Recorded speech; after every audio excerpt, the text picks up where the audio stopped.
Going inside the hunt for El Chapo. This Sunday, Lester Holt sits down with a former federal agent who helped find the notorious drug lord. Our Caitlin Flint has a sneak peek of the interview from Lester himself.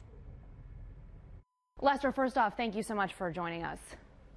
Now, Happy to be here. Former DEA agent Andrew Hogan, he came out of the shadows to talk with you, and we know we haven't heard from him before. So why is he willing to speak out now?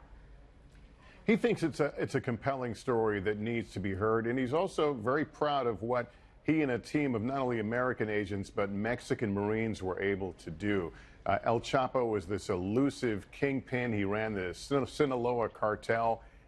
He had all these different safe houses, but Drew Hogan and his team essentially cracked the code. They figured out how to trace the phones of some of his underlings. Even though they were using burner phones, he figured out a way to trace these phones and ultimately get to the location of El Chapo, or Joaquin Guzman. Now, in this interview that's airing on Sunday, Hogan is also sharing these never-before-seen photos, even videos of his hunt for El Chapo. What exactly can you tell us do they reveal?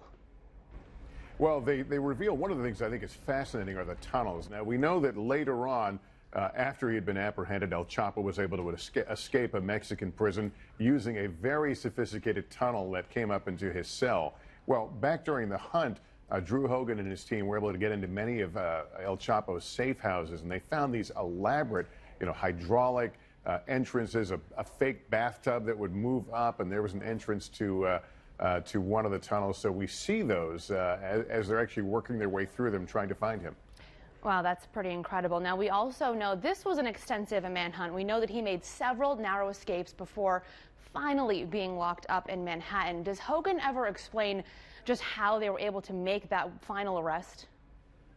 Yeah, I mean, they got tips, so they got down to a point. They knew the block that he was in. They went into a town that was really kind of a no man's land for cops, but they braved it anyway. They went in, they narrowed it down to a block, but they had to find a specific entrance.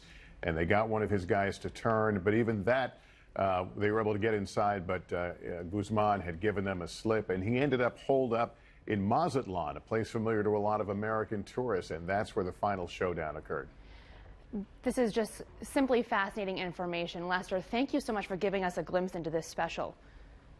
You bet. All right, Lester's Dateline special with Andrew Hogan, Inside the Hunt for El Chapo. That is airing this Sunday at 7 o'clock. That's going to be right here on NBC 10 Boston.